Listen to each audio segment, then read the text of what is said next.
दोस्तों, क्या दया हमेशा सही होती है? और क्या चुप रहना ही शांति का रास्ता है? आज की कहानी इसी पर आधारित है। एक समय की बात है। घने जंगल के पास बसे एक शांत गांव में एक बहुत ही दयालु और ज्ञानी साधु रहते थे। वह रोज एक विशाल बरगद के पेड़ के नीचे ध्यान लगाते और गांव वालों को प्रेम, करुणा, सत्य और अहिंसा का संदेश देते। उनकी वाणी में ऐसी शांति थी कि क्रोधित मन भी शांत हो जाता। गांव से थोड़ी ही दूरी पर एक भयंकर सांप अपनी बांबी में रहता था। उसका नाम सुनते ही लोग कांप उठते। जो भी उसके पास जाता वह फुफकारता और काट लेता। डर के कारण लोगों ने उस रास्ते से जाना बंद कर दिया था और बच्चों को सख्त हिदायत थी, उधर मत जाना। एक दिन साधु जंगल से गुजर रहे थे।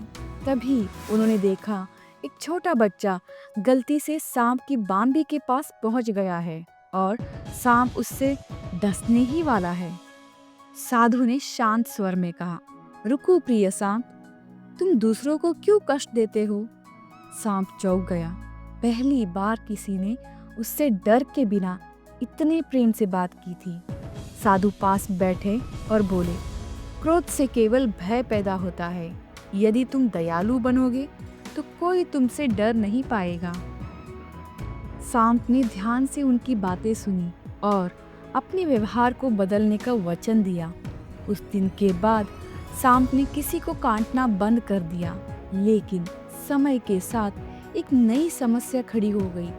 जब गांव वालों ने देखा कि सांप अब नुकसान नहीं करता, तो कुछ शरारती बच्चे उसे पत्थर मारने लगे।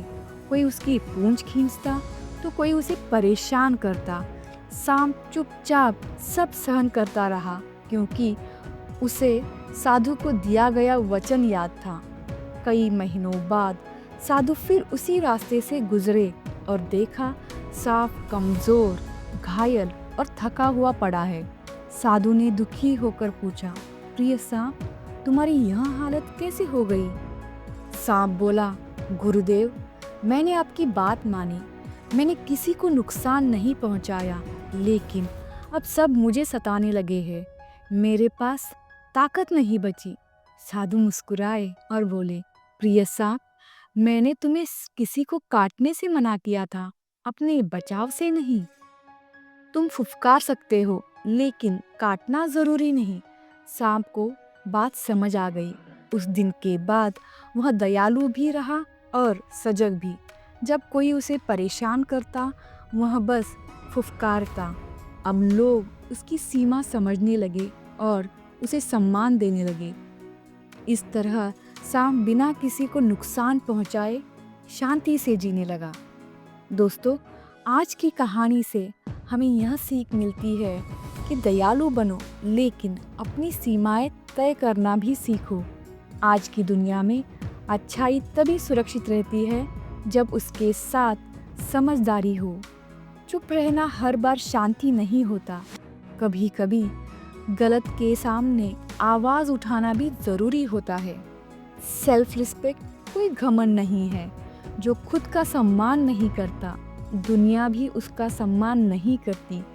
हर किसी को खुश करने की कोशिश मत करो, वरना लोग तुम्हारी अच्छाई को कमजोरी समझ लेंगे। नॉन वायलेंस का मतलब सहन करना नहीं, समझदारी से प्रतिक्रिया देना है। शांति में भी शक्ति होती है। अच्छाई तब तक सुंदर है जब तक वह तुम्हें तोड़ न दे। आज के समय में ना कहना भी एक जरूरी हुनर है। जो चुप रहता है वो हमेशा सही नहीं होता, और जो बोलता है वो हमेशा गलत नहीं होता।